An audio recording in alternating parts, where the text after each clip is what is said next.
Perspective here, real quick, okay? We're gonna start over here. Lower the radar, please, so you guys can get the full gist of it. Get my good side. Got you. Every side's good, Mr. C. Every side is really good. I can't. You better. I posted them on the YouTube page and I shared it.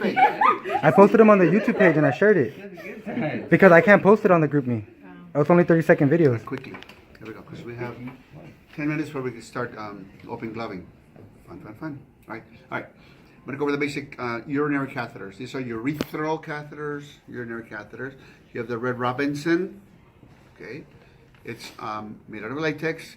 It's used for draining the bladder only. Does not connect to a bag. It's also called a straight catheter or an in and out catheter. That's it. Okay. The doctor will say, "Can you please straight cath the patient?" That's what they call it. All right. Second one, most common. This is your Foley catheter. It's your two-way Foley catheter. It comes in different sizes. Get different sizes of balloon, different diameters, different sizes. Has two lumens. One is to connect to the drainage bag. One is to inflate the cuff or balloon.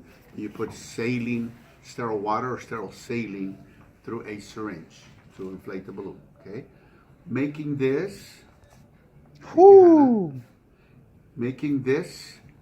a self-retaining catheter or indwelling catheter. This is a non-retaining, and along with this one, you have the Caude, the multi-eyed, and the whistle tip. The tips are different here. Okay, doesn't matter what Raul said. Just kidding, Raul. All right. Then you have another urinary catheter, the three-way Foley, yours for urology. Okay, has a cuff, except the cuff is bigger, usually 230 cc's, and it's put to the urethra when they do bladder surgery or prostate surgery when they go above the pubic bone into the bladder. Okay, one end is to inflate the balloon, one is to attach to the Foley bag, and one is to irrigate the bladder using a piston syringe. Okay, so that's your three-way self-retaining catheter. All right, then we go into this catheter. This is called a Malacot catheter. It also is used as a drain, okay, and it drains urine directly from the bladder, open bladder. Does not go through the urethra. Let it be known, it will not fit. Okay, all right. So if they're going to do urology prostatectomy, they use a urethral one and a suprapubic catheter to keep the bladder decompressed. The other type of this one is called a mushroom or Peezer. It looks like a mushroom at the end, and they're pretty much used for the same thing. And these are also used for gastrostomy for a feeding tube. And they put a feeding tube into the stomach to feed a patient that can't eat. Okay? All right. So this is the same as this, except it's a smaller one, doctor's preference. Okay? Thank you. Then you have this one here. Kind of goes along with this one. This is a non-latex one. Okay? And if the doctor is putting in a catheter and the patient's latex allergies, has latex allergies, rather than use this latex one, he's going to use this one. It's made out of silicone and it is not in latex. It does the same thing as a two-way Foley. Same thing with the Red Robinson. Patient is allergic to latex, they'll use a Robinson catheter that looks just like this one, except this single lumen. You understand, everybody? Okay, I'm going to move on. This is not a urethral catheter, but a ureteral catheter. These are used to splint the ureters. They have to go to the urethra with the cystoscope, to put ureteral catheters into the ureters when they're diagnosing stones and stuff like that. Urologists will put that in. Okay, so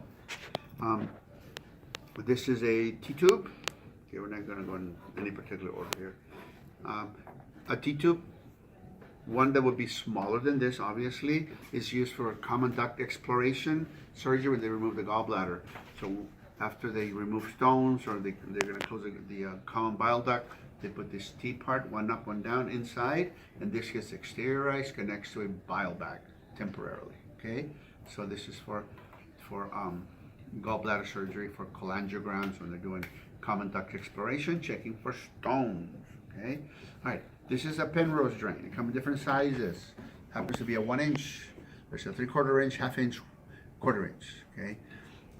It drains by capillary action. Obviously, it does not have a collecting device, so it'll just wet the dressings. That's how by passive drainage. Okay.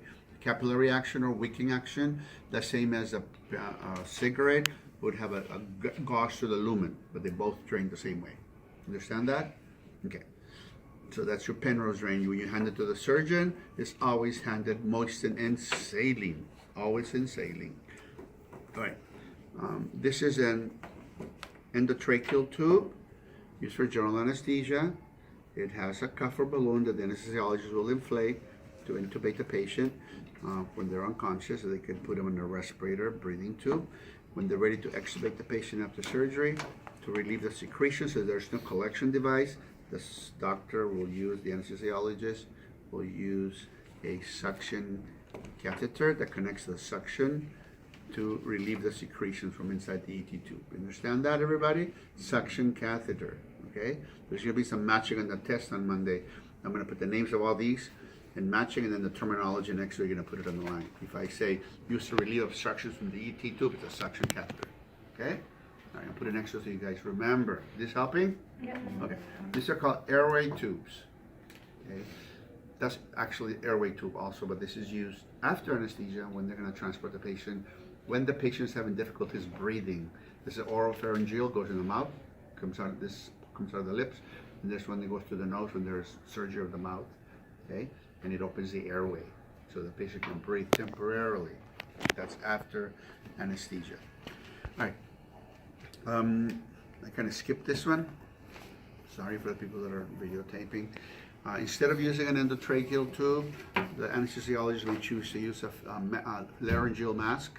Okay, if you remove the air from this, then it will collapse like that.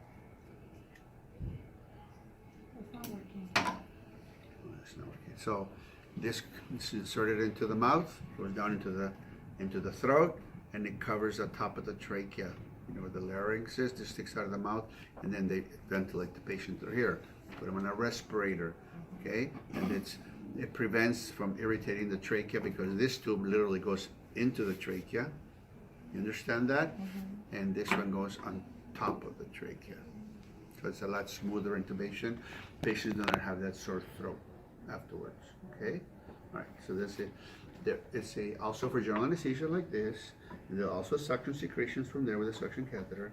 It's called a laryngeal mask, okay? So oropharyngeal, and there's a nasopharyngeal to open the airway. And this one actually pushes the tongue back so the patient does not choke. All right, this is called a Fogarty embolectomy catheter to remove stones or blood clots from vessels or ducts. This is kind of little wire inside called a stylet. So when you give it to the surgeon, make sure the stylet is inside, okay? It makes it a little more rigid, and then when the doctor's ready to use it, he'll remove the stylet. He'll get a 1 cc syringe, which I have in here.